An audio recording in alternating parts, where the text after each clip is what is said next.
Kunja Vihari. Jai Radha Madhava Kunja Vihari.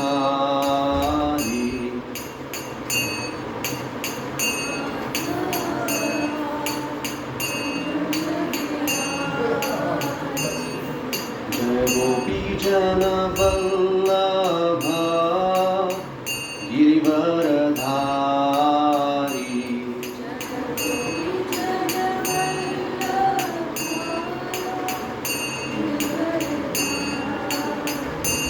Jaya Gopi Jana Vallabha Girivaradhari.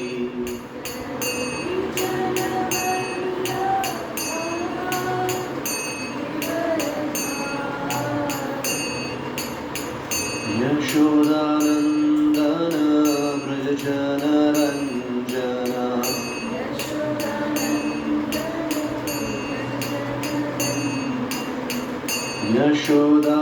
Yashodanandana Vrajajana Ranjana.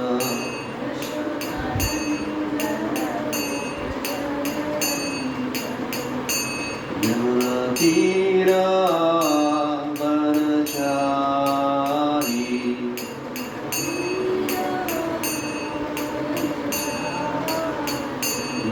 Yamunatira Vanachari.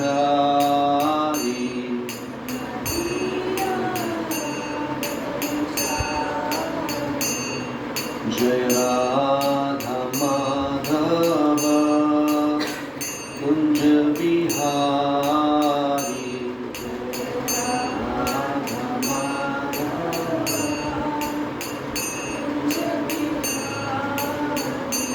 Jai Radha Madhava Kunja Vihari.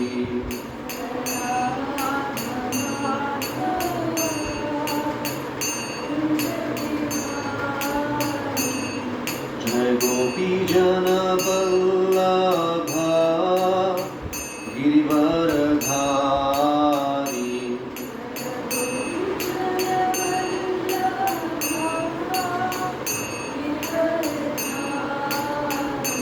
Jaya Gopi Jana Vallabha Girivaradhari.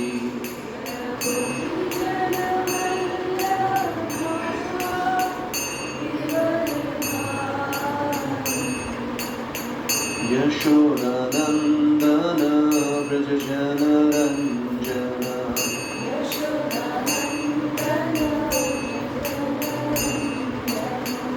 Yashodanandana Vrajajana Ranjana.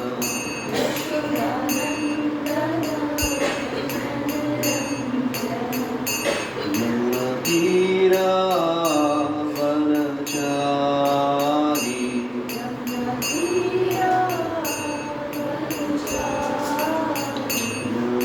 Yamunatira Vanachari.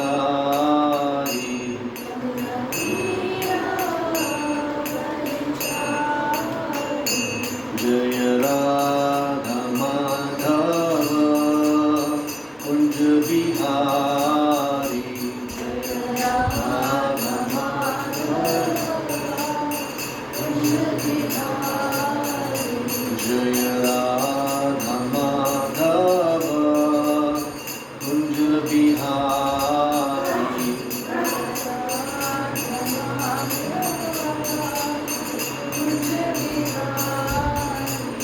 Hare Krishna, Krishna Krishna, Hare Hare, Hare Ram,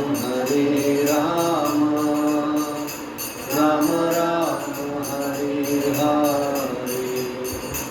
Hare Krishna, Krishna Krishna, Hare Hare,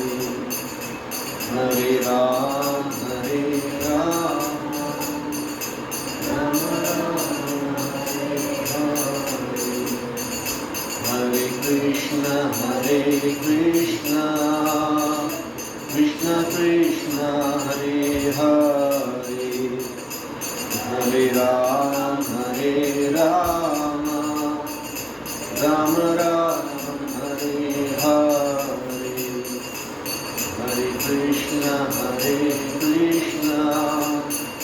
Krishna Krishna, Hare Hare, Hare Rama, Rama Rama, Hare Hare, Hare Krishna,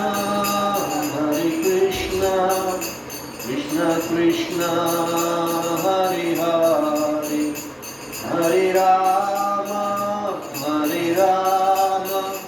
Rama Rama, Hare Hare, Hare Krishna,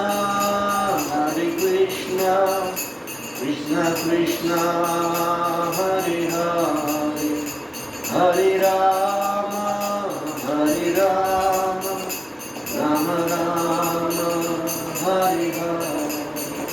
Jaya Radha Shyam Sundar Radha Shyam Sundar Radhe.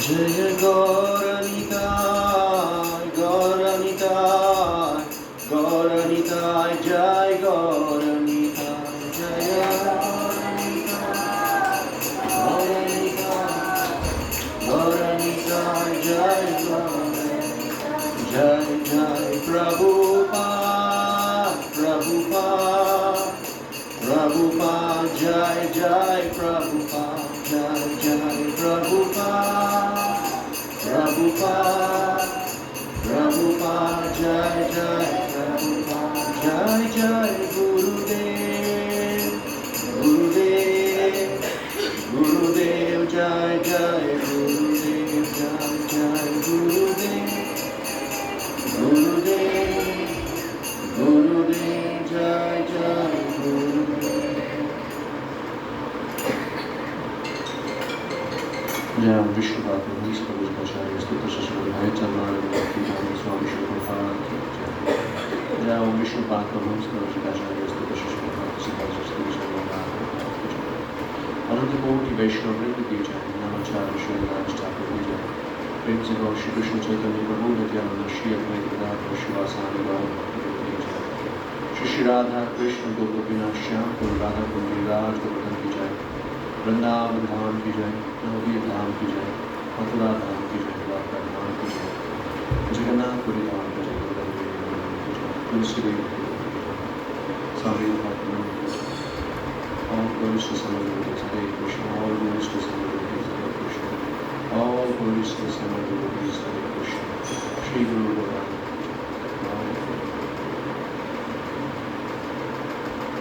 Om Namo Bhagavate Vasudevaya.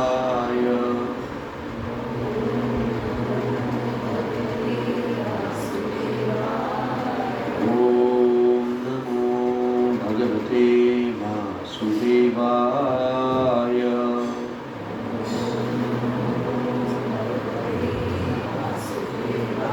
Om Namo Bhagavate Vasudevaya.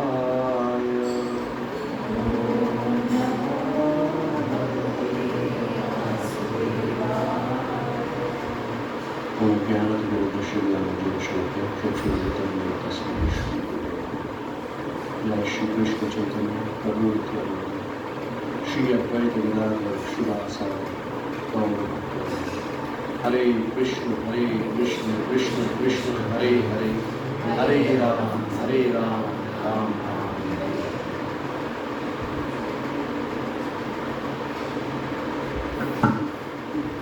Hare Krishna. So my heartfelt gratitude to all of you for your presence. Even in such a difficult time, making out and coming to this place to hear this most sublime message from Bhagavad Gita. So today we are going to conclude chapter 2, which is contents of the Gita summarized. So summary of Bhagavad Gita. Like in our initial classes we discussed about that the whole Bhagavad Gita we can divide it into 3 sections. That is Jnana Yoga, Karma Yoga, Bhakti Yoga. These are the 3 sections. Karma Yoga, Jnana Yoga, Bhakti Yoga. So in chapter 2, we see especially talking about Jnana Yoga, Karma Yoga, and a little bit about Bhakti Yoga. So this further detail or detailed description about all these 3 we will see throughout Bhagavad Gita. So when it comes to Jnana Yoga or knowledge of the soul, in the 2nd chapter we discussed in detail about our real identity, right? And also when it comes to Karma Yoga, so 2 categories, Sakam Karma Yoga and Nishkam Karma Yoga. And finally, the culmination of all these different yoga, either it is Karma Yoga or Jnana Yoga, Ashtanga Yoga, Dhyana Yoga, whatever. The final conclusion is in Bhakti Yoga. The culmination of all yoga is into Bhakti Yoga. Bhakti Yoga means taking shelter of Lord Krishna and performing devotional service, loving devotional service. So we learn it.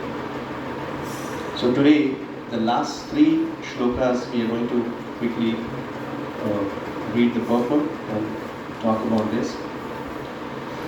One of the very, very important shloka in Bhagavad Gita, verse number 70, 2.70, page number 140. Apuryamanam achala pratishtam. You can recite after me. Apuryamanam achala pratishtam samudramapa pravishanti advat tadvatvakamaya pravishanti sarve sashanti mapnoti na kamakami. Translation: a person who is not disturbed by the incessant flow of desires that enter like rivers into the ocean, which is ever being filled but is always still, can alone achieve peace, and not the man who strives to satisfy such desires. Purport by His Divine Grace, Bhaktivedanta Swami Srila Prabhupada ki jai. Although the vast ocean is always filled with water, it is always, especially during the rainy season, being filled with much more water. But the ocean remains the same, steady. It is not agitated, nor does it cross beyond the limits of its brink. That is also true of a person fixed in Krishna consciousness. As long as one has the material body, the demands of the body for sense gratification will continue. The devotee, however, is not disturbed by such desires because of his fullness. A Krishna conscious man is not in need of anything because the Lord fulfills all his material necessities. Therefore, he is like the ocean, always full in himself. Desires may come to him like the waters of the rivers that flow into the ocean, but he is steady in his activities and he is not even slightly disturbed by desires for sense gratification. That is the proof of a Krishna conscious man, one who has lost all inclinations for material sense gratification, although the desires are present.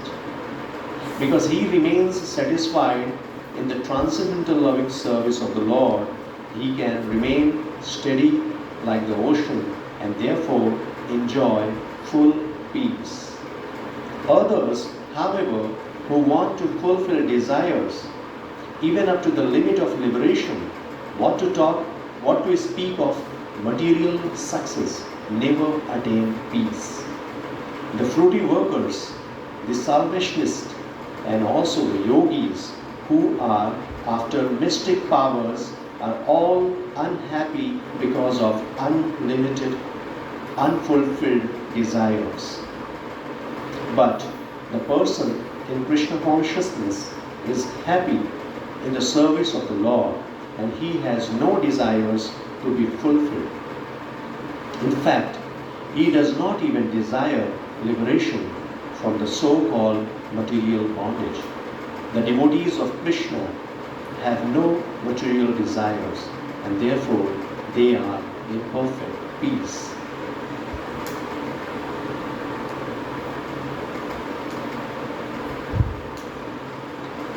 Vihaya kamanya sarvan Omsam Shetami Spriya Nirmamo Nirahankara Sashantim Adhigakshati. We will discuss this next verse. But this first one, verse number 70. So there is a beautiful analogy to understand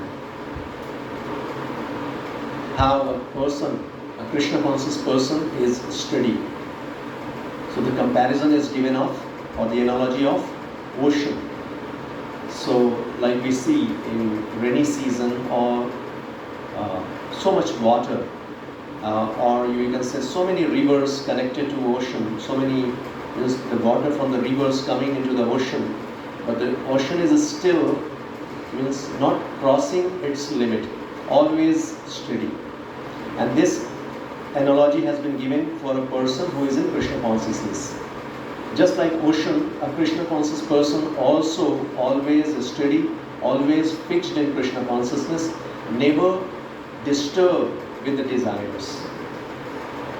Right? So rivers, we can say, like different desires which is coming. But a person who is fixed in Krishna consciousness, he is never agitated with those desires, and he is always fixed in his activities.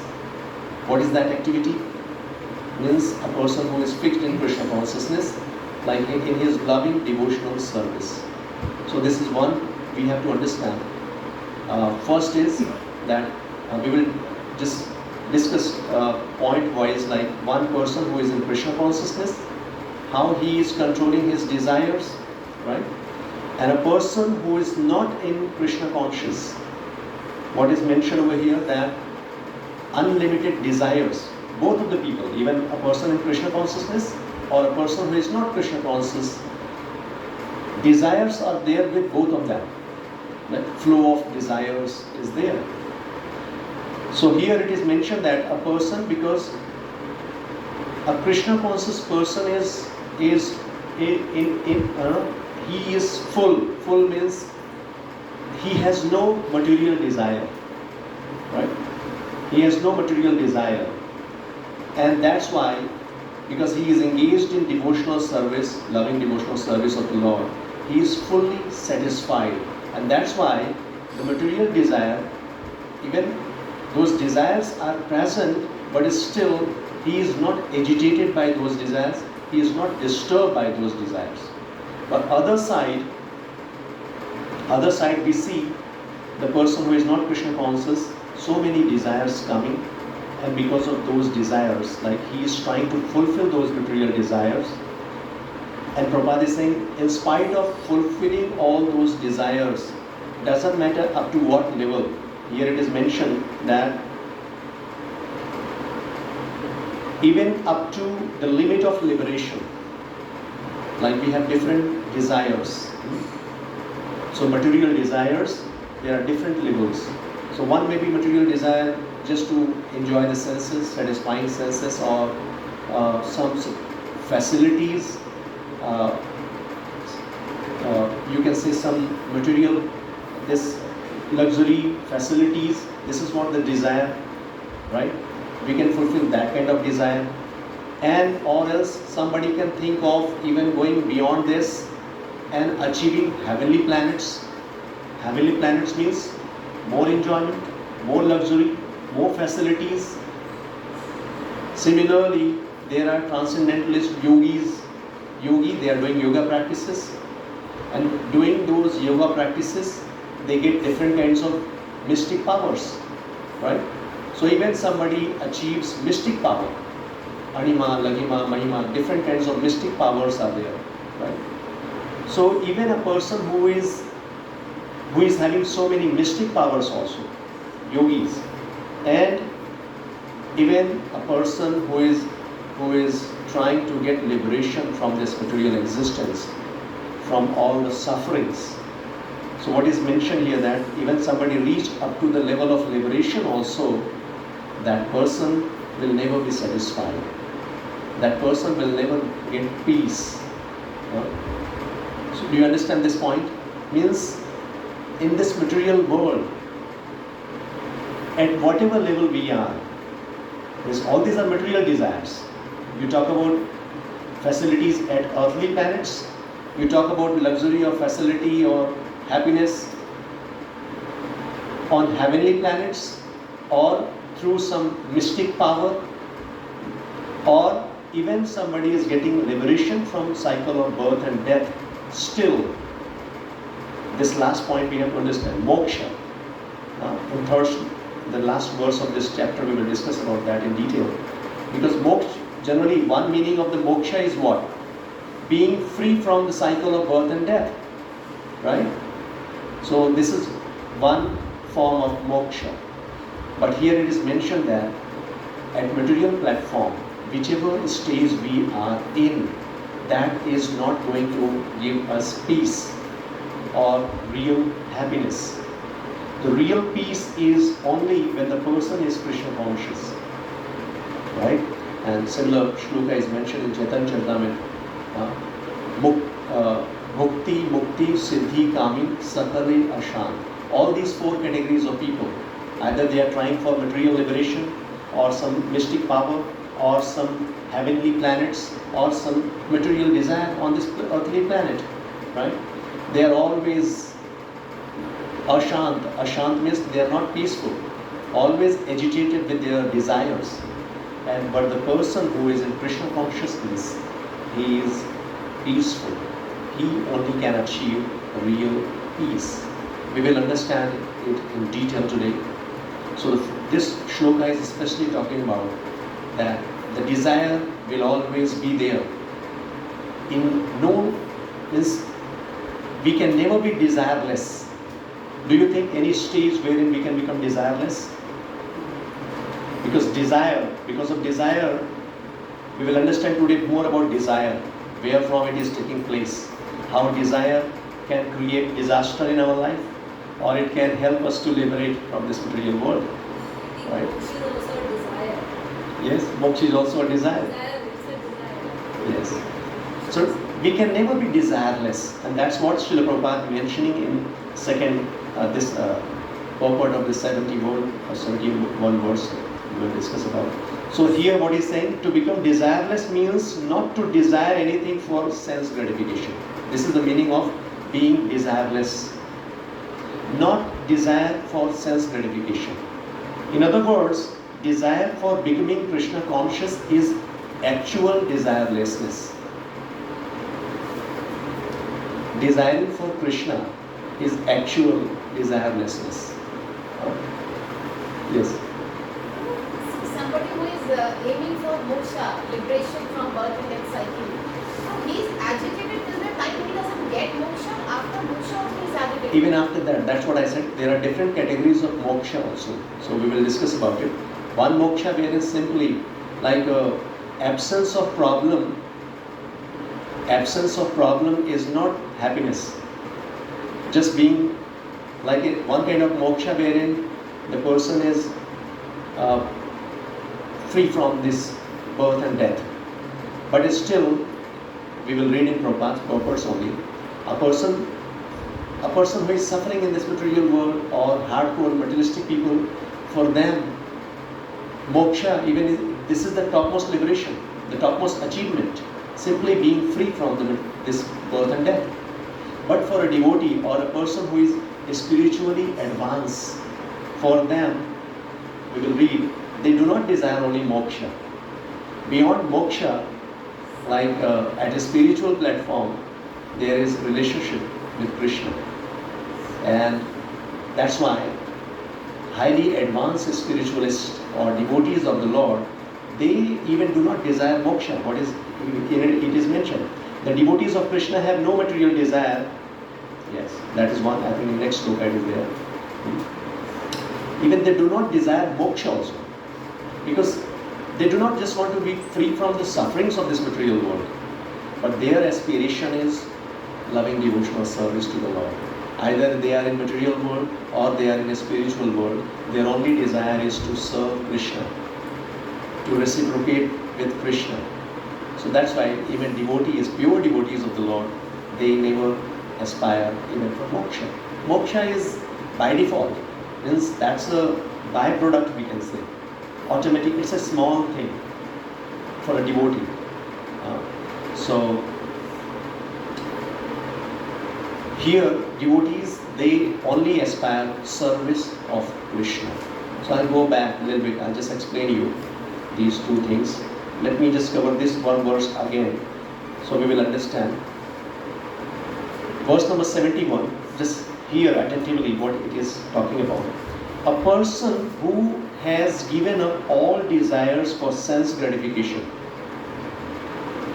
who lives free from desires, who has given up all sense proprietorship and is devoid of false ego, he alone can attain real peace. So again, the same topic, how to attain real peace. So these are the four criteria, right? One is we have to give up desire for sense gratification. We understand what is sense gratification, right? Enjoying the senses. I'll come and I'll discuss in detail about it. Who lives free from desires. There's no desire. As I said, there can never be a situation where we are desireless. And that's why Prabhupada is explaining what is desirelessness. What is the real meaning of desirelessness. So we'll read the purport. So to become desireless means not to desire anything for sense gratification. In other words, desire for becoming Krishna consciousness. Krishna consciousness is actually desirelessness. To understand one's actual position as the eternal servitor of Krishna without falsely claiming this material body to be oneself and without falsely claiming proprietorship over anything in the world is the perfect stage of Krishna consciousness. If you see the shloka, this shloka Prabhupada explaining about, 3 words are mentioned earlier. Ni-spriha, nirmamo, nir-ahankara. So the Prabhupada is explaining meaning. First one is ni-spriha, means the meaning of this is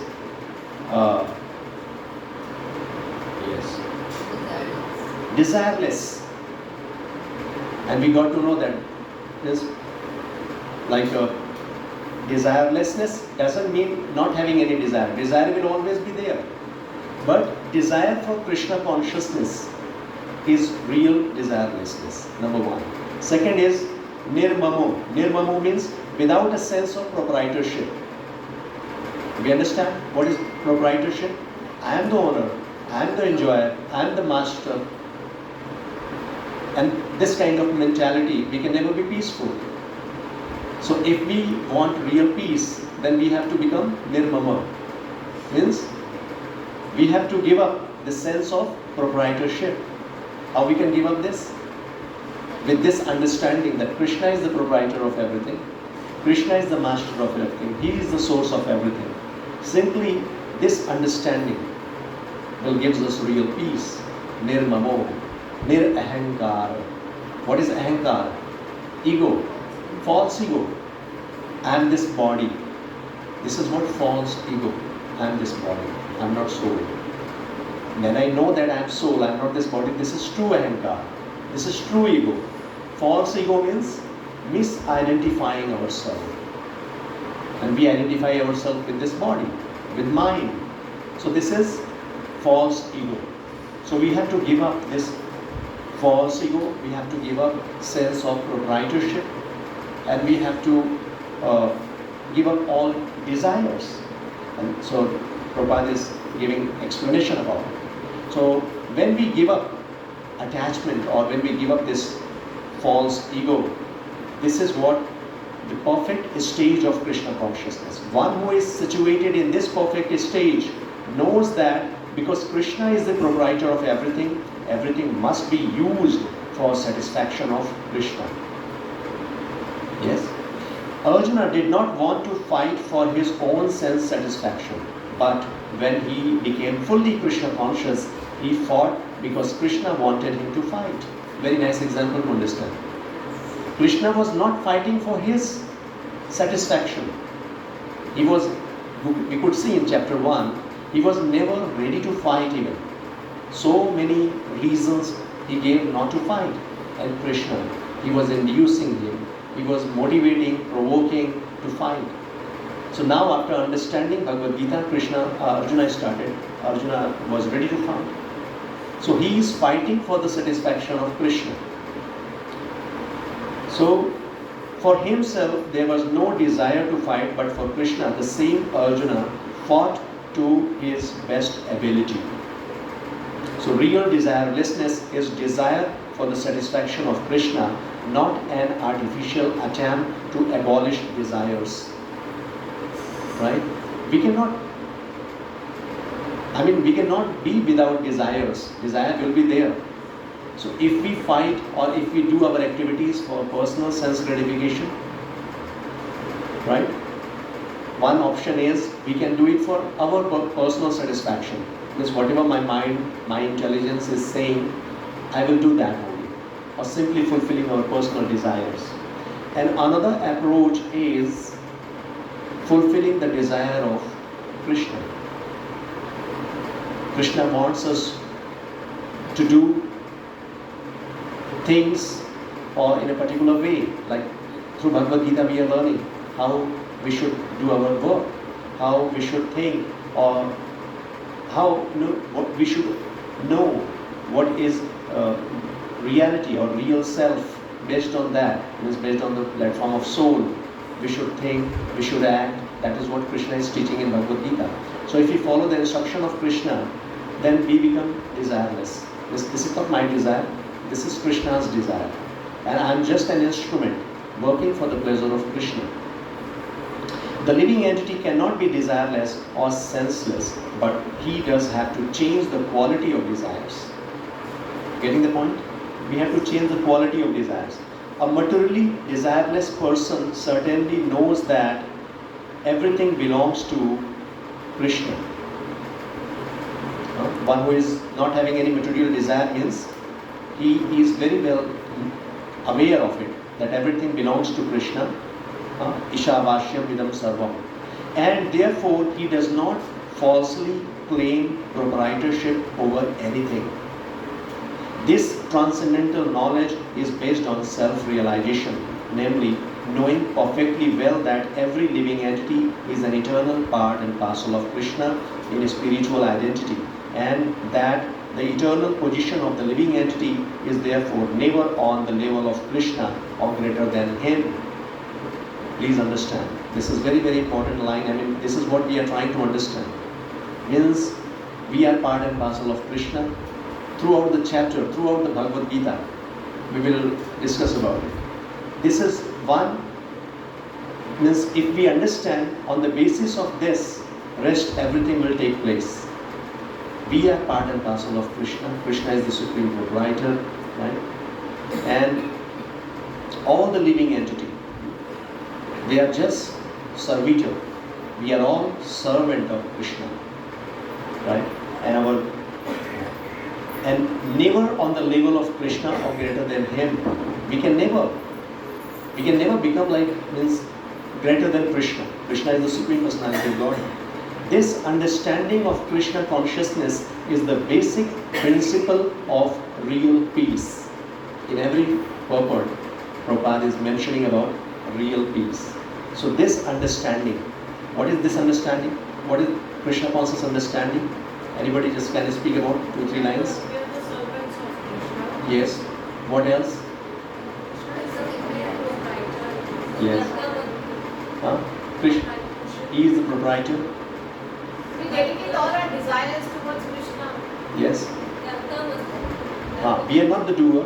Krishna. We are just an instrument.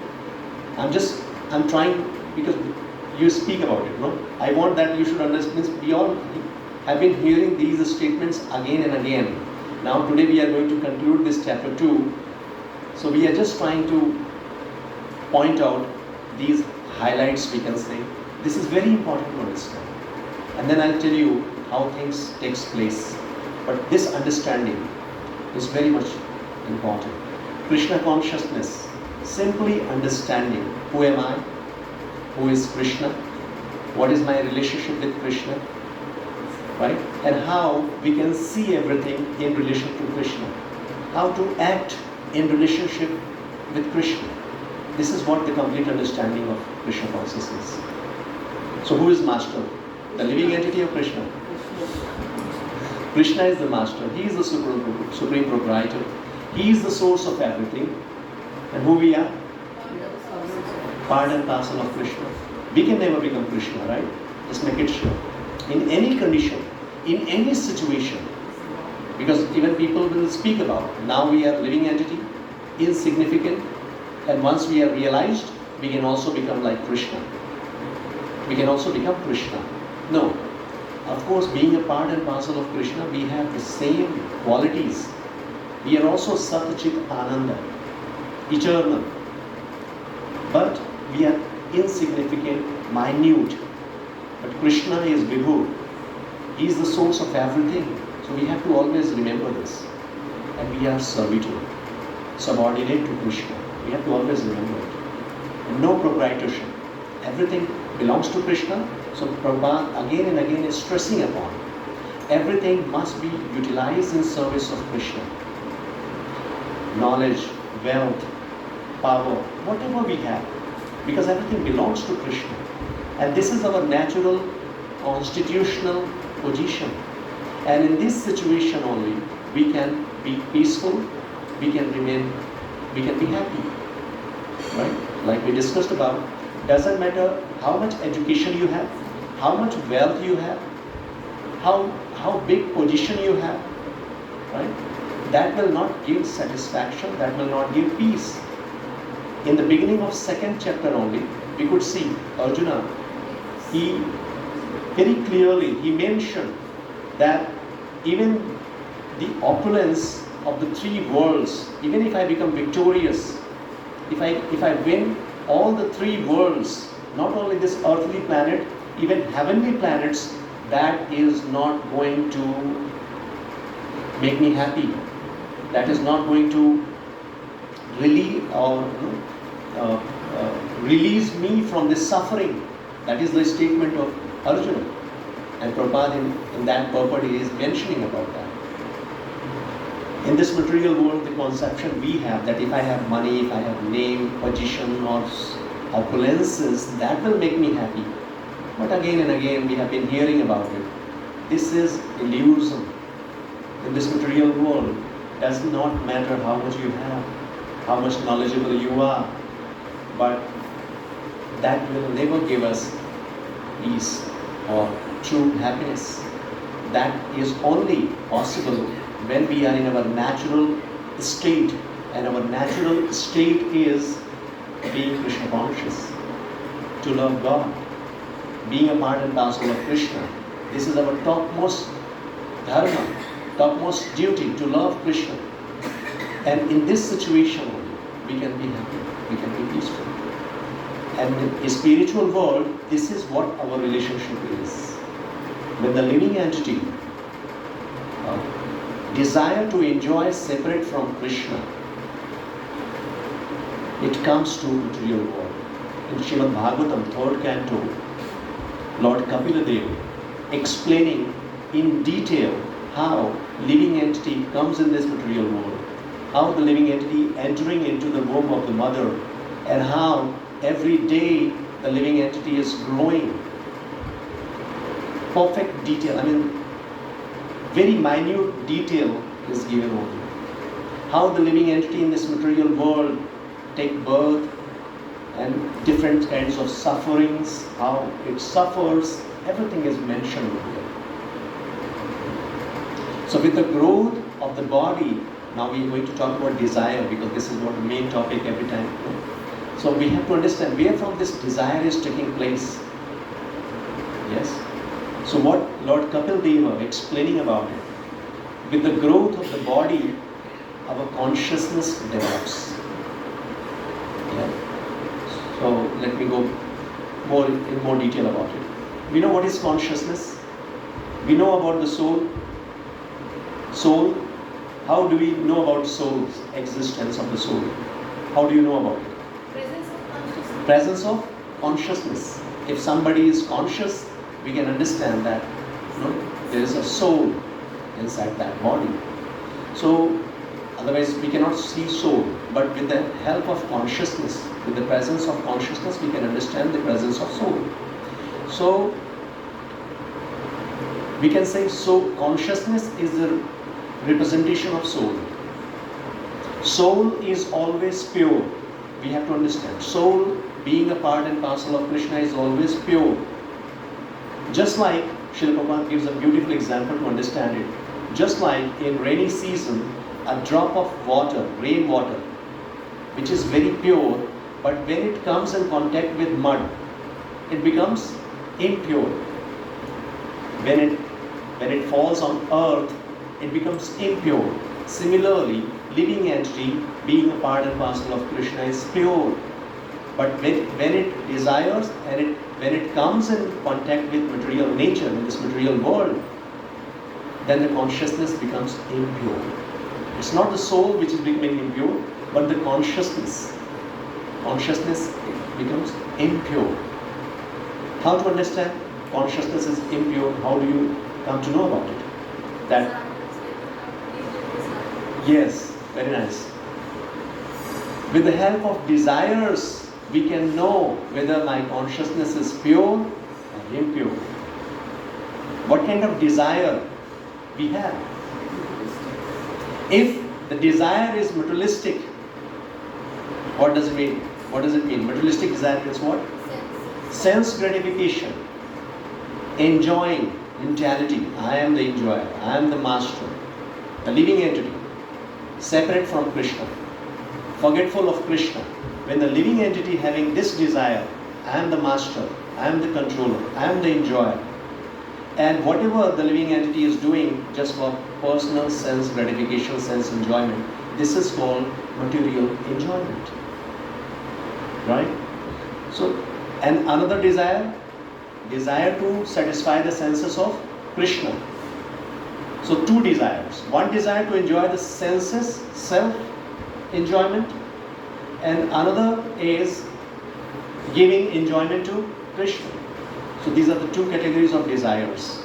So one is material desire, sense enjoyment, and spiritual desire means, or Krishna conscious desire means, satisfying the senses of Krishna. Rishikena Rishikesha Sevanam Bhakti Ruchyate. What is bhakti? When we help or when we try to please or to give satisfaction to the senses of the master of the senses. Who is the master of the senses? Rishikesha, Krishna. Krishna is the master of all senses. So if we, using these senses, if we try to please the senses of Krishna, that is called bhakti. Yes, bhakti means simply for the pleasure of Krishna. Doing activity to satisfy or to please Krishna, that is bhakti. And if we forget Krishna and try to enjoy without Krishna, that becomes material enjoyment. That becomes lust. Now we will discuss about it. So desire is that parameter we can understand what kind of desire we have. So if we have material desire, what is wrong in it? If we have, we have enjoying mentality, and through material enjoyment, we are trying to enjoy that. What is wrong in it? One point we got to know that at material platform, the living entity which is part and parcel of Krishna can never be satisfied. Just like a fish in water. The natural state of a fish is to be in water. Right? Many times we have discussed this example. If we take out fish out of water and provide so many facilities, luxuries, the fish is never going to satisfy, never going to be satisfied. Similarly, we living being, living entity, part and parcel of Krishna, we can never be happy, peaceful without Krishna. That is what we have to make it very sure. And that's what we could discuss. Even you achieve heavenly planets, then also will not be satisfied. So many examples, Hiranyakashipu, Ravan, they had everything. They became victorious. They had won all the three worlds, but they were always agitated, always disturbed. But a devotee of the Lord, they are always peaceful. They are always happy because they are satisfied. And this satisfaction will only come when somebody is serving Krishna.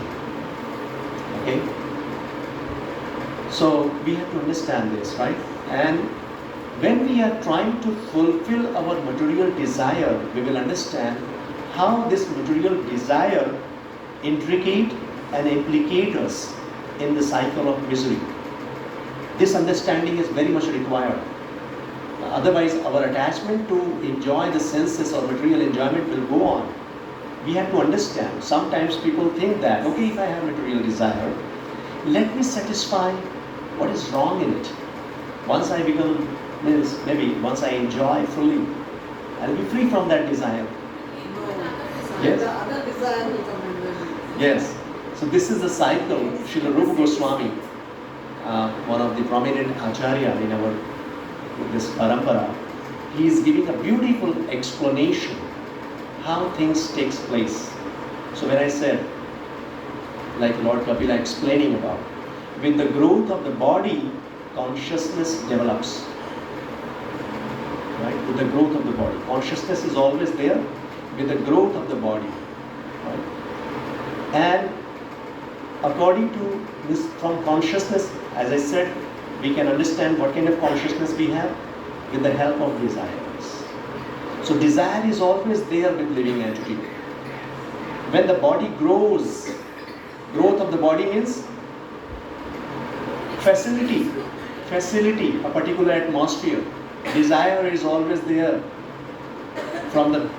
because the living entity, this is not only first birth, from time immemorial, so many births, so much of material desire, so many, based on those desires, we could do so many activities.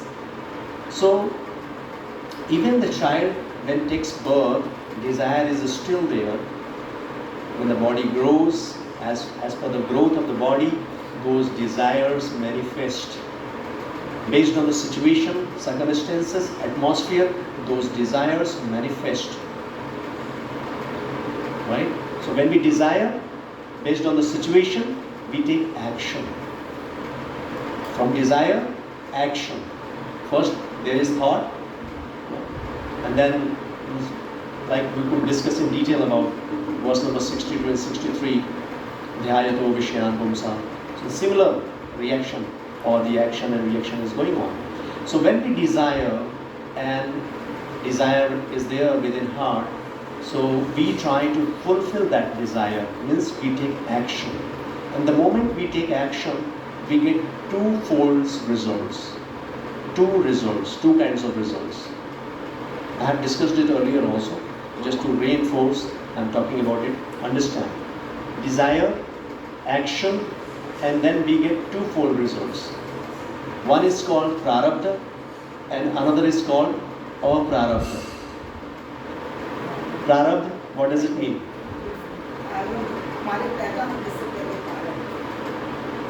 No, prarabdha means, let me explain you. Two kinds of result. The moment we take action based on our desire, we get two-fold result. Number one is prarabdha. Prarabdha means result of the action, which is right now we are facing or we are suffering. Any sinful activity we perform, right, we get sinful reaction for that. So when we are suffering those reactions, that is called prarabdha. This current suffering which is going on in our life, that is due to our previous sinful activities we are facing right now. Yes. That may be previous birth or previous activities, right? That is prarabdha. And what is aprarabdha? So prarabdha, we can say manifested sinful reaction, which is manifested now. That is going on. And aprarabdha means which is still unmanifested, which is still the result of that action we have to suffer in future. That is called aprarabdha. Yes? So when we are suffering the result of our previous action, means that is now account is closed. We did some sinful activity, we suffered for that sinful reaction, account is closed. I mean, what do you say, like? Now you are not going to suffer again for that sinful action, right? That is done, finished. And aprarabdha, what is the even aprarabdha is more dangerous, right? What is that? Aprarabdha, wherefrom another thing takes place that is called kutam. In technical word, Srila Rupa Goswami mentioning kutam. Kutam means inclination. Inclination to do that sinful activity again. Desire. Kutam is again subtle form of desire only. Kutam is just samskar, we can say, deep impression within heart. When we do any activity, we develop impression to do that activity again. Impression is just that samskar. And whenever some favorable situation is there, that kutam will convert into bijam. Bijam means desire. Again, to do that sinful activity once again. And again we do some sinful activity. And again, twofold result. One is suffering because of those sinful reactions, sinful activities. And again, we develop more deeper impression, more deeper inclination to do that sinful activity once again. And if you see this Prabhupada, what Prabhupada is mentioning, that because he remains satisfied in the transcendental loving service of the Lord, he can remain steady like the ocean and therefore enjoy full peace. Yes, before that. One who has lost all inclinations for material sense gratification, although the desires are present. So this is talking, Prabhupada is talking about the proof of a Krishna conscious man, one who has lost all inclinations for material sense gratification. Not only desire. He is not talking about desire. A Krishna conscious person is free from inclination even. He has no inclination to enjoy material enjoyment. He has lost. So we will understand this cycle first. We have to understand. More and more we are engaged in sinful activity, it will create more and more deeper impression or deeper inclination to do that sinful activity. Why we are discussing this point? Just to clear this misconception that if we fulfill our material desire, there will be a time when there will be no desire. So forget about it. This will develop more material desire. And when the situation, when the circumstances will be there, the desire will take place. Even not only in this life, it may take in other life also. And beautiful example to understand it, we have many a times we have discussed about it, the story of Ajamila. You remember? What happened with Ajamila? He was a pure Brahmana boy. He was practicing all rituals, very loyal, very much obeying the instruction of his father. He was being brought up in a very Krishna conscious way, favorable atmosphere. But one day, just while returning from jungle, he could see one Shudra and one Shudrani embracing each other in a passionate mood, embracing each other. They were intoxicated. And just because seeing this incident or this, seeing them in such a passionate mood, the desire which was there within due to his previous sinful activities. Why I am repeating this again and again, understand. Why material desire takes place? It is all because of our previous sinful activities. Sinful desire taking place because of our previous sinful activities. Because those activities again and again we have been doing, so those impressions are there, and the moment we come in that kind of situation, that kind of atmosphere, those desires again takes place. So Ajamila, we know the story, how he got infatuated with that and he decided to marry that prostitute. He left his own chaste wife. He just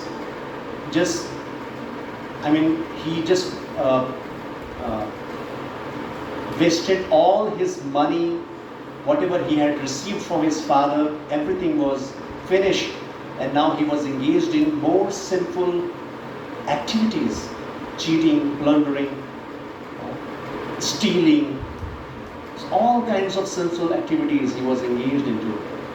Right? So this is what we have to understand, the vicious cycle of sinful reaction, sinful activity, material desire. It is again and again, it is going to make us more complicated.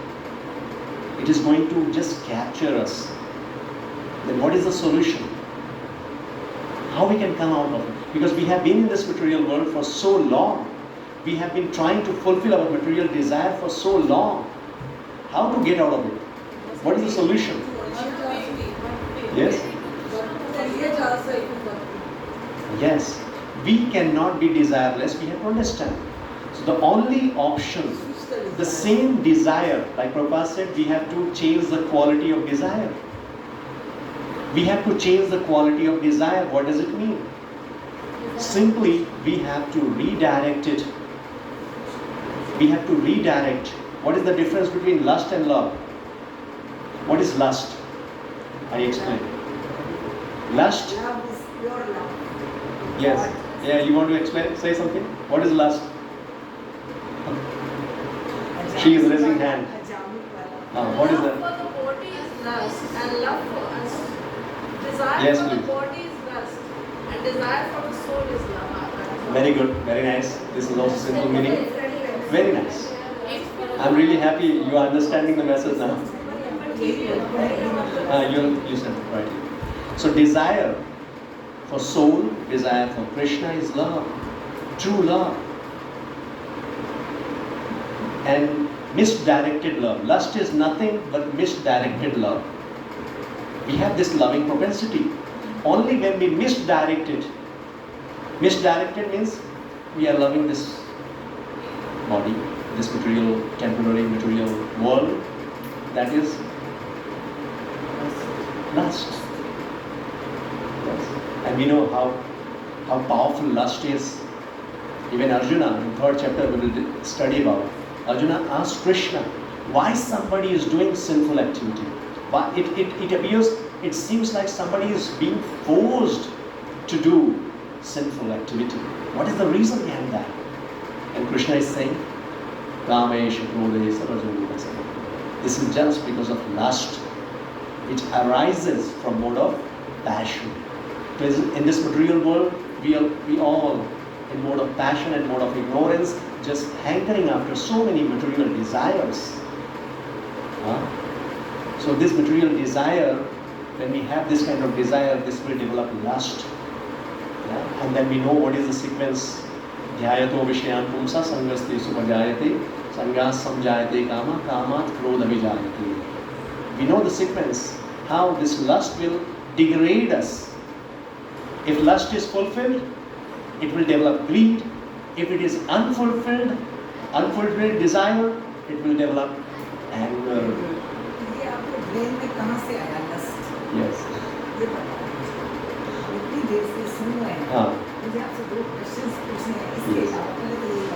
Yes. ठीक है, इसको discuss करते हैं. Where from this desire is coming? where from this lust is coming, right? So the same topic we are discussing again and again. We are living entity, right? We have free will to desire. We are living entities, we have free will to desire. So we can have only two desires. We have only two options. Either to serve Krishna or to serve Maya. Maya means material, temporary, illusory energy. I am living in this world. I have to see this. Yes, now we will come to that point. So let me, first of all, this desire is always there, we have to understand. When we are in a spiritual world, a spiritual kingdom, our desire is pure. We desire to serve Krishna. There everyone, every living entity just engaged in loving devotional service. They are very happy, very peaceful. But there are living entities envious of Krishna. They desire to enjoy separate from Krishna. They want to be away from Krishna. They want not to serve, but to be served. They want to become master. So for those envious, rebellious, living entities, souls, this material world is meant. For those rebellious souls. So when they come to this material world, because they have that propensity to enjoy, that enjoying mentality is there, and they try their best to enjoy. But the nature of this world is different. The nature of this world is different. This world is meant for suffering. Dukhalayam ashashvatam, Krishna is saying. So does not matter how much you try, at what level you try, suffering is always there in this material world. This is one fact we have to accept.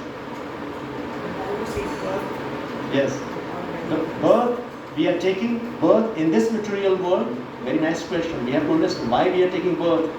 So this birth in this material world or accepting this material body, the only reason is to forget Krishna, is to become master or to not to accept Krishna. We have come to this material world.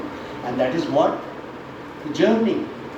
That is what we are trying to understand, that without Krishna in this material world, we can never be happy. This is not our place. We are in foreign land, and we can be happy and peaceful only at our own home, and that home is a spiritual kingdom. That is Golok Vrindavan Dham. We are from there, but because of our rebellious nature, we have come to this material world, which is compared to a jail. I give you this example again and again. Just like somebody in kingdom not following the rules and regulations given by the king, he is sent to jail. And when you go to a jail, you get a particular kind of dress or a particular kind of cell. Similarly, when we come in this material world, we get a particular kind of body to enjoy and suffer because of our desires, because of our nature. Yes? So when we understand that really this place is full of suffering, we are really fortunate enough. Understand this point. If we do not understand it, if we think, no, this place is so nice, this is unfortunate condition. This is what illusion. This is illusory energy of this material world, which is just trying to make us understand that no, come on, you can be happy. You can be happy in this material world. Just try once again, please. And we keep on trying. We keep on trying. But understand from the eyes of the scriptures that we will never be satisfied. We will never be happy. Sufferings will always be there, either in one form or another form. The only shelter we have, and the only option we have, that is taking shelter of Krishna. Again, yes. So this cycle, let me just quickly cover this. So now we understand the cycle. We understand the cycle. Every activity we do, we get twofold results. manifested, unmanifested, manifested, that is okay, fine. Action, reaction, clear, account clear. But unmanifested, that is what? Creating inclination. Inclination. And that inclination, because inclination is there, impression is there. So when we come in that kind of atmosphere, desire develops. And once desire is there, and when we start contemplating on that desire, when we start contemplating on that desire, we develop attachment, and because of that attachment, we develop lust, and because of that lust, if it is fulfilled, we develop greed. If it is unfulfilled, we develop anger, and from that anger, bewilderment of memory, and once memory is lost, intelligence is lost, and then the person is lost. This is the whole cycle Krishna is explaining. Still there. So lost means what? Then we are again entangled in this cycle of birth and death in this material world. The purpose of this human form of life is to get out of this material suffering. Not only to get out of this suffering, that's what I'm coming to the point I was explaining about. Moksha. Like Prabhupada is explaining, the third, last verse. What is saying? Not 71 verse. Vihayaka. Okay, not 71, 72. Isha Brahmi Sthiti Patha Nainam Prapya Vimuyati Sthitva Syamatma Kalepi Brahma Nirvanam Rikshati. That is the way of the spiritual and godly life, after attaining which a man is not bewildered. If one is thus situated, even at the hour of death, one can enter into the kingdom of God. How we can enter into the kingdom of God? Now we are going to discuss that.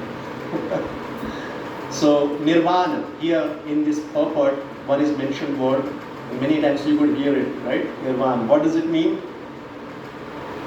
So Prabhupada explaining, one can attain Krishna consciousness or divine life at once within a second. Just be careful, Means, just hear it attentively.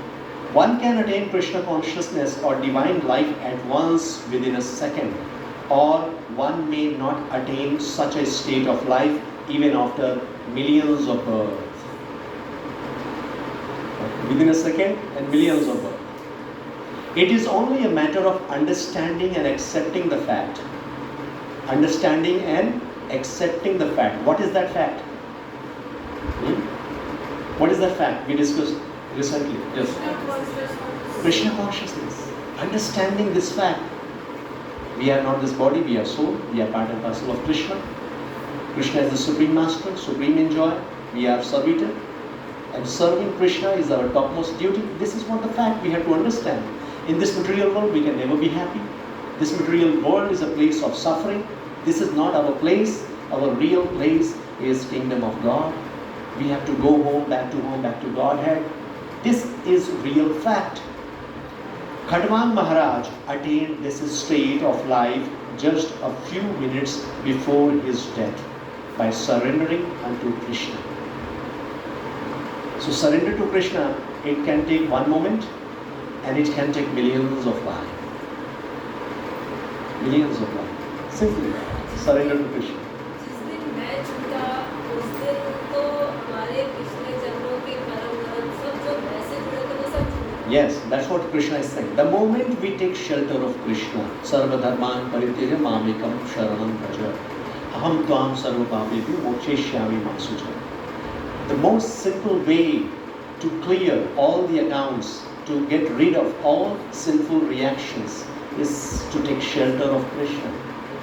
The moment we take shelter, man, give up. No, I am your servant, my Lord. Please accept me. And Krishna is promising, I will free you from all sinful reactions. Do not worry.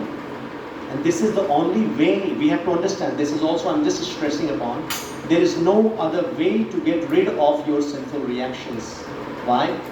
Even the same question, Parikshit Maharaj, he asked from Shukadeva Goswami when he heard about the different hellish planets, how people are suffering, due to their sinful action, sinful activities, how people are suffering in different hellish planets.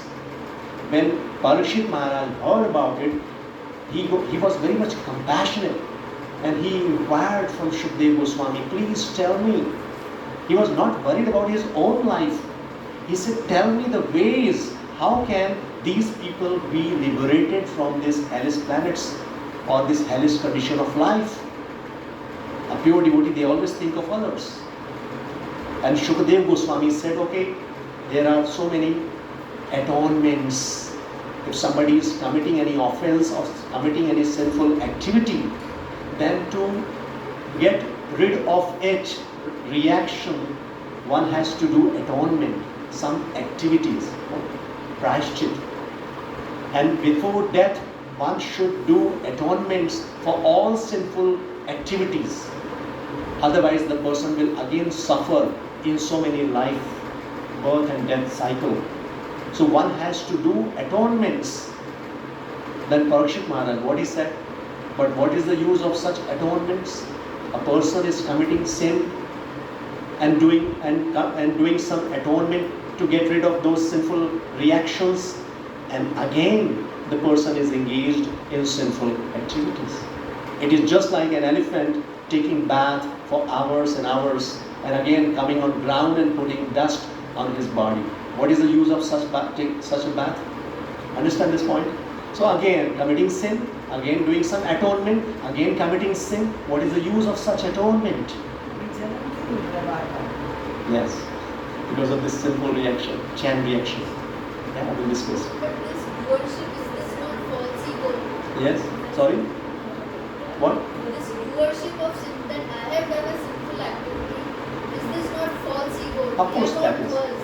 No, I'll come to that point. Doer means, let me just go on this. So first this point, what I'm trying to make you understand, that Krishna consciousness is the only way to get rid of all sins, to get rid of the cycle of birth and death. Only solution. Why? Because even Shukdev Goswami, now confirming Parikshit Maharaj, he said, yes, you are true. There is no other process. There are people, they try to get rid of their sinful reactions through some austerity, through some penances, through some charity, or doing so many activities. But what he is saying, all these activities good, but this will just maybe give you some relief from those sinful reactions for some time. Or maybe if you do one sinful activity, if you do atonement for that, let's prescribe some duties there in Vedic scriptures. If you do that, you may get rid of those reactions. But what is most important, that can only get rid of you the result of those reactions, but the inclination, uttam, that desire to commit sinful activity is still there. And as long as you have that impression, that inclination, you will again commit sin. So how to remove the weed of that sinful inclination? You understand weeds? When you cut off the plant outside or just upper portion, we think, okay, now the garden is very clean. But the weed, again, it is even becoming more and more stronger. The roots are becoming more and more stronger. So the impressions. So what Shukdev Goswami is saying, no other activity, austerity or doing lots of whatever pious activities you do, that will not remove the weeds, those deeper inclination.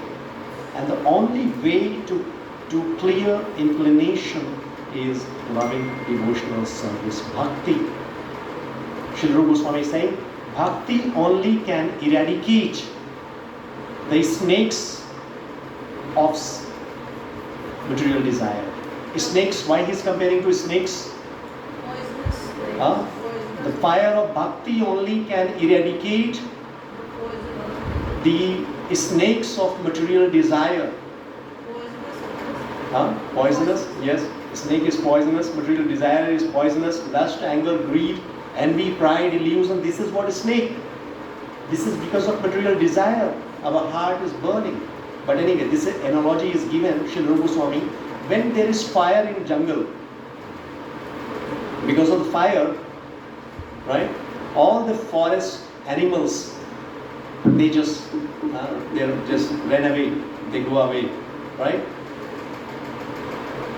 But the snakes, which is underground, are still there. Right?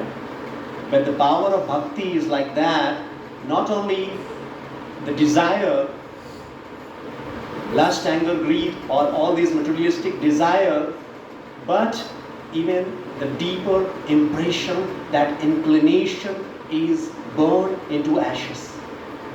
Finish. No more desire. And that's what Prabhupada is saying here, that even devotees of the Lord, they do not even desire for mukti. There are different kinds of mukti. Now time is getting over, so we will not go in detail. Prabhuji, I just want to say something. Yes. ऐसे तो we are not the doer, लेकिन जब हम sinful activities कर रहे हैं, उस समय समझना चाहिए कि that time we are the doer, isn't it? उस समय ego नहीं है. Because when we are doing, then taking responsibility for that activity is important. And उस समय people try to think, चलो, I will pass off the responsibility. Okay, I am not the doer. But I mean, here I mean you have to understand that Krishna is not invoking you to do this. You are doing this on your own. It's of course, it's will. Again, I am coming to the same point. Free will. Krishna has given us choice. How we utilize that choice, that is. So Krishna is giving us guidance how to do things. So if we do it as per Krishna, then we are simply becoming an instrument in the hands of Krishna. Krishna's will. Like Arjuna, he was fighting. Duryodhana, he was also fighting. What is the difference between both? Krishna consciousness, Dharma and adharma. Krishna was fighting because, Arjuna was fighting because Krishna wanted him to fight. Not for sense gratification, not for his personal desire, but Duryodhana Wants for his personal was desire. for personal desire. हम कृष्ण के लड़ पड़ेंगे संसार से, वो ठीक है. अगर वो लड़ रहा है संसार के लिए, वो लड़ते हैं, कैसे इसको नहीं आ सकते. इन दो बातों में क्या डिफरेंस है? धर्म और अधर्म. Yes. वो तो समझ में हाँ, आती है. that is the point. पर See. कृष्ण ने मुझे बोला कि मैंने ये काम करना है. मैं अपनी फैमिली से लड़ लूँ. मेरा परिवार है ना, जिससे मैं लड़ाई लड़ रही हूँ. तो मैं वो लड़ लूँ, कृष्ण ने कहा, इसलिए वो ठीक है. No, it is.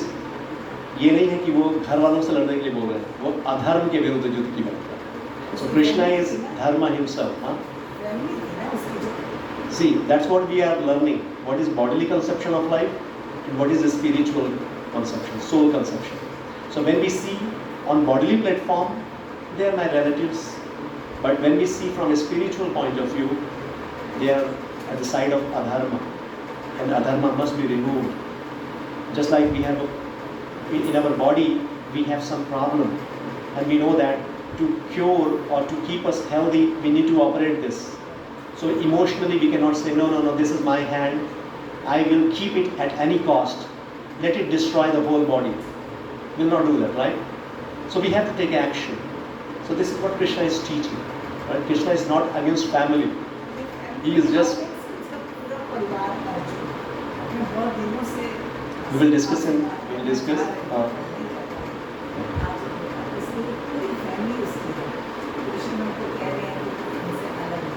हम ही को कहते हैं परिवार से प्यार करो. जब वो परिवार से प्यार करो. Krishna always teaching us to love. Right? Krishna never teaches anything. Even the whole Bhagavad Gita, you will not see anything bad or anything teaching bad. So, now, of course, these are a little bit complicated, but we will understand. Because when we take it at bodily platform, then we will, it's very difficult to understand. Arjuna was in the same condition, right? He was trying his best to understand. He gave so many reasons.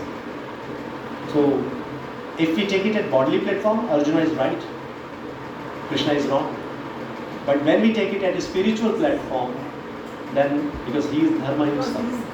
Yes. Bodily level, maybe Arjuna was incorrect because they did so much to Yes, They even almost at their wife का insult and they have mistreated them and Krishna तो last minute में भी वो बन के piece दूध बन के जाता है आंटी। yes. आपके जो अपने फैमिली वाले आंटी वो किसी अगर वो आपके वो मेरी बच्चे डॉटर होते को इंसल्ट करेंगे तो मैं फैमिली हैं, आप अपने बच्चों को छोड़ दोगे? वो अगर आपकी Let us conclude this. Of course, Krishna की बात है, किसी व्यक्ति I give you a very simple example. This is what attachment to the body, right? Attachment not only to the body. If we see attachment, personal level, family level, then that attachment is extending social. This is my society. Now you're thinking about my family. Then the attachment will increase. We'll say social. This is my society. We'll say my country. This is what I and mine conception. I and mine on bodily platform. My country. Why people are fighting? Why people are doing so much sinful activities? Just because of this one conception. I and mine. Because I do or I follow something in a particular way, you should also follow the same thing, otherwise you are my enemy. This is bodily conception of life. And Krishna is raising us from this bodily conception of life to a spiritual conception of life. So when you see at a spiritual platform, then we have to give up this attachment. Because the people in your family right now, if you understand the true identity, the reality of this, you know whoever is coming in your family life, as per scripture, who comes closer to us? जिससे कुछ date रहता है। Yes? Date होता है जैसे। Again, we'll not get into that, but yes? Yes. We are coming closer, we are going away. It is all our karmic reactions.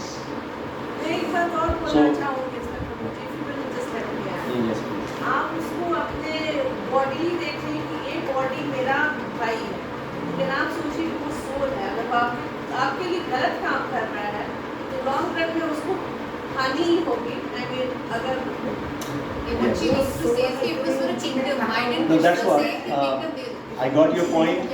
Now, that's why we are understanding. No, that's why Bhagavad Gita is the teaching of Bhagavad Gita. Hare Krishna. Yes. इससे मिलती हुई एक बात और बता दो, जैसे बच्चा खिलौना बनाता है, Hmm. तोड़ देते तोड़ दो, Hmm. भगवान भी तो खेल रहे हैं हमसे, बनाया और तोड़ दिया, और बीच में हमको लटका के लड़ो पढ़ो, what is this? हाँ, आप दिन मैं समझ गया। मैं आपको बता देता हूँ। कविता पढ़िएगा जो उन्होंने कंठ पे लिखा है रश्मि करके, वो भी पढ़िएगा तो थोड़ा सा और खुलेगा इस पर। The point is right, Mataji. This is all Krishna's plan. Everything. जैसे कहते हैं ना कि without Krishna. No. This clarification is required. कहते हैं कृष्ण की इच्छा से एक पत्ता भी नहीं हिल सकता है. So everything happening with his desire, right? So अभी हम इसी टॉपिक पे डिस्कस कर रहे थे. So it's not कि Krishna is always willing for good. He is giving us right guidance, right? So here whatever things are happening, right? Because हमने शुरू में कृष्ण की आज्ञा का पालन नहीं किया, इस मटेरियल वर्ल्ड में आए, और इस मटेरियल वर्ल्ड में आने के बाद हम उसी डिज़ायर के कारण, मटेरियल कॉन्शियसनेस या डिज़ायर के कारण हम एक्शन और रिएक्शन इस कर्म के बंधन में फंस जाते हैं, और फिर हमारे जो वही जो बंधन है हमसे वो आगे कार्य करवाते हैं। वही हमने डिस्कस किया अभी डिटेल में कि जो सिंफुल डिज़ायर्स हैं वही हमसे सिंफुल एक्टिविटी कराते हैं, और जैसे ही हम सिंफुल एक्टिविटी करते हैं फिर से हम और कॉम्प्लिकेटेड करते चले जाते हैं उस सिचुएशन को, क्योंकि उससे हमारे कर्मों के कुछ तो फल मिलते हैं, और जो कर्म अभी मैनिफेस्ट नहीं हुआ है जिसका फल अभी आना है उसी के साथ साथ जन्म लेता है, जिसको हम कहते हैं इंक्लिनेशन, और पाप कर्म करने की इच्छा, कूटम जिसको कहा गया। तो इस तरह से ये साइकिल चलता रहता है। हाँ, मैं वही कह रहा हूँ कि इच्छा पहले हमने की थी, अब हम कर्म बंधन में फंस चुके हैं, अब वो साइकिल चल रहा है। इस बीच में क्या होता है, कृष्ण जो परमात्मा के रूप में हम सभी के हृदय में विद्यमान है, क्योंकि जीवा तो अब कर्म बंधन में फंस चुका है, इस मटेरियल वर्ल्ड की साइकिल में वो चल रहा है। अब परमात्मा के रूप में भगवान गुरु के रूप में हमें गाइडेंस देते हैं कि देखो यहाँ से बाहर निकलना है, यहाँ से बाहर निकलना है, इसके लिए क्या करना है, ये सब भगवद गीता के माध्यम से सिखाते हैं। आएंगे उसके ऊपर, क्योंकि इतने जन्मों का जो बंधन है बाबा जी, जो हृदय पे ये कवरिंग्स हैं, ये जैसे यहाँ पे पढ़ रहे थे एक मोमेंट में, हाँ वो भी हो सकेगा, लेकिन कैसे ये बताया गया आपको। सो अब हमें क्या करना है ना, उसी कवरिंग को हमें दूर करना है। अभी हम सही पॉइंट पे आ चुके हैं, आपने अब कंक्लूजन पे ला दिया मुझे। सो एक तो ये समझना है कि हम अपने कर्म बंधन के कारण हम लाइफ आफ्टर लाइफ चले जा रहे हैं। अब इसी साइकिल को ब्रेक करना है, ये साइकिल ही ब्रेक करने की बात कर रहे हैं हम आज। इस साइकिल को ब्रेक करना है, इससे बाहर निकलना है। उसको ब्रेक करने का साधन क्या है? अगर हम सिर्फ अपनी डिज़ायर्स को फुलफिल करते चले जाएंगे, मटेरियल डिज़ायर्स को, तो वो साइकिल चलता चला जाएगा। अब हमें उसको ब्रेक करने का तरीका बताया गया कि हमें उसी डिज़ायर को, जो हम मटेरियल डिज़ायर है, उसको कृष्ण की ओर मोड़ देना है, कृष्ण से प्रेम करना है, राइट, लव टू कृष्ण, यानी डिवोशनल सर्विस। और उस अभ्यास से, जैसे जितना ज़्यादा हम मटेरियल डिज़ायर्स को वाटर देंगे, मटेरियल डिज़ायर्स उतनी बढ़ती चली जाएंगी। जितना ज़्यादा हम भगवान की सेवा में लगेंगे, हमारी जो लविंग प्रोपेंसिटी है कृष्ण के लिए, वो बढ़ती चली जाएगी। और जैसे जैसे ये लविंग प्रोपेंसिटी बढ़ती चली जाएगी, हम नेचुरल स्टेट में आ जाएंगे। और इस भौतिक जगत में रहते हुए प्रॉपर्ट में लिख रहे हैं, ऐसा नहीं कि ट्रांसेंडेंटल, ये जो है, एक तो निर्माण वर्ड यूज़ किया इन्होंने। निर्माण means simply ending the process of materialistic life, but actual life begins after completion of this material life. For the gross materialist, it is sufficient to know that one has to end this materialistic way of life. But for persons who are spiritually advanced, there is another life after this materialistic life. Before ending this life, if one fortunately becomes Krishna conscious, just hear attentively. Fortunately becomes Krishna conscious, he at once attains the stage of Brahma Nirman. There is no difference between the kingdom of God and the devotional service of the Lord, since both of them are on the absolute plane. To be engaged in the loving devotional, transcendental loving service of the Lord is to have attained the spiritual kingdom. Now, these 2 points. How we can attain a spiritual kingdom? By loving devotional service, right? And Prabhupada is also mentioning is simply, if we are engaged in loving devotional service, we have already attained a spiritual kingdom. It's not that we have to give up this body first, then only we will go to kingdom of God. Because what we do in kingdom of God, what is our duty, what is our service there, what you are going to do there? Why do you want to go to home, back to God? Yes? We will come to that point. Love is always there, but how to love, we are talking about that. So first of all, let me conclude this. So if we are engaged in loving devotional service, we are already in a spiritual world, because in a spiritual world, the living entity is engaged in service of Krishna, and that way he is always happy, blissful. Understand? So when we are engaged, like we are practicing here, before going to home, back to Godhead, in this material world, through these activities, reading, hearing, chanting, in the association of devotees, this is what practice we are doing, net practice. We are trying to develop that natural inclination to serve Krishna. So when we have that natural inclination, desire for Krishna, when we leave this body at the time of death, that is what Prabhupada is saying, at the last moment, what happens? Even at the time of death, if we have this consciousness serving Krishna, then we will not take another birth, we will go home back to God. This is the key to enter into the kingdom of God. Simply, here in Shloka only, translation, if one is thus situated even at the hour of death, means this Krishna conscious mood, desire to serve Krishna, one can enter into the kingdom of God. He will definitely enter, because your business is done. You have understood that this material world is not your place. This is a place of suffering, and now your real place is kingdom of God, and you have developed that desire with practice, with love and devotion. So that's why, since both of them are not, In the material world, there are activities of self-gratification, whereas in the spiritual world, there are activities of Krishna consciousness. This is the only difference between the spiritual world and material world. Attainment of Krishna consciousness even during this life is immediate attainment of Brahman, and one who is situated in Krishna consciousness has certainly already entered into the kingdom of God. So just like when you are engaged in Krishna consciousness, when you have developed that consciousness, being in this material world just like lotus flower, being in water, untouched with water, similarly a devotee, a person who is in Krishna consciousness, even being in this material world is untouched by the sufferings of this material world. This is Krishna consciousness. Yes. I wanted to add, when we are talking about services to Krishna, there is what Arjun was told, he is a Kshatriya, he is supposed to fight. So he is fighting, that is the service which he is giving to Krishna. The services does not mean just only doing puja or doing this is important point. Services is what is you are supposed to Being do. a Kshatriya, this was the duty of Arjuna to fight against irreligion. We have different duties. We will discuss about. And then that is Karma Yoga. Next chapter is going to start Karma Yoga only. But here, like you said, loving humanity, true love. So let us close it, and we will discuss in person. No issues. So just to conclude in 1 minute, we got the point today. What we have to do? Engage as much.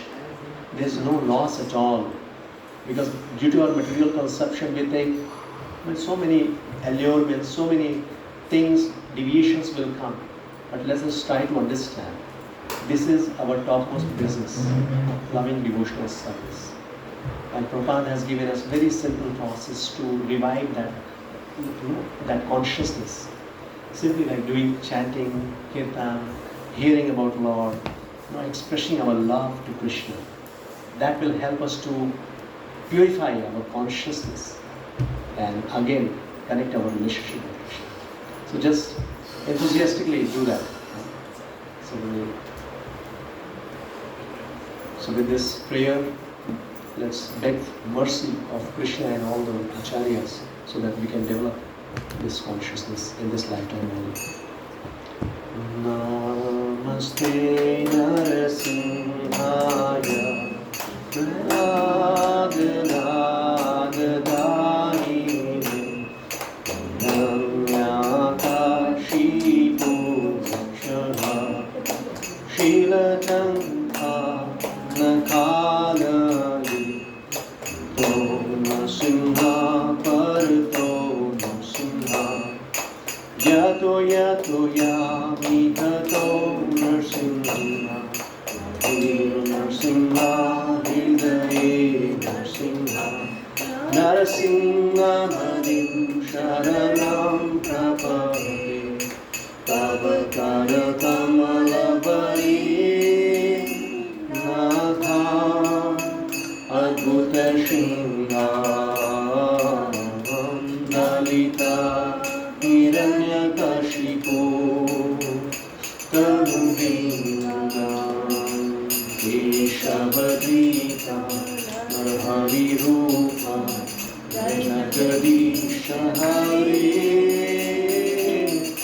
Jagadisha Hare Jai Jagadisha Hare Jaya Nrsimhadev Nrsimhadev Nrsimhadev Jaya Nrsimhadev Jaya Prahlad Maharaj Prahlad Maharaj Prahlad Maharaj Jai Prahlad Maharaj Jai Jai Prabhupada Prabhupada Prabhupada Jai Jai Prabhupada Jai Jai Gurudev Gurudev Gurudev Jai Jai Gurudev Hare Krishna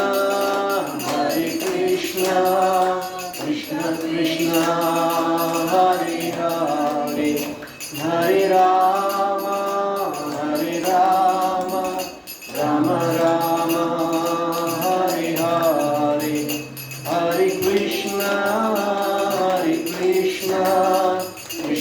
Krishna, Hare Hare, Hare Rama, Hare Rama, Rama Rama, Hare Hare, Hare Krishna,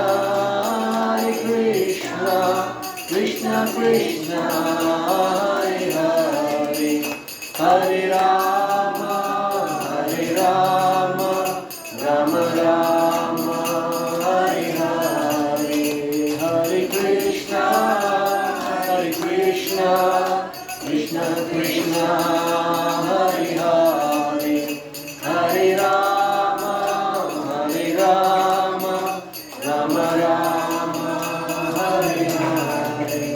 Jaya Prabhupada, Jaya Prabhupada, Jaya Prabhupada, Jaya Prabhupada, Jaya Gurudev, Gurudev, Jaya Gurudev, Jaya Gurudev. Hare Krishna. So here ends chapter 2. Chapter 2 means you have read the whole Bhagavad Gita now. Now we are just going to detail it, right? And whatever practices we are learning, the most important thing is practice. Yeah. So whatever we have learned as of now, the crux is just engaging ourselves in devotional service, and that devotional service begins with two services in this Kali Yuga, using the tongue, chanting and honoring prasadam. So chanting, the topmost devotional service, and the first and foremost activity in this devotional life, purifying the heart. Chanting is, that will do the activity. Don't mind at all, don't feel I'm chanting is still change not taking place. Don't think like this. Because as I told you, it's a very thick layer. Our heart is covered with so many layers of material desire from time immemorial, so many lifetimes. So chanting, just keep on chanting. The process is on, right? And very soon, those dusts of lust, anger, greed will be away. We will be situated in our original constitutional position, loving servitude, loving. We will be all there engaged in loving devotional service. But start with first step, chanting. Somehow we could not do again here, but do it regularly at home. Do not ignore it. Whether you understand, you do not understand, you like it, you don't like it, just take shelter of Krishna. My Lord, I don't know anything, but I am chanting your name. Please help me. With this mood, just go on. He will help you. Hare Krishna. Shri Prabhupada.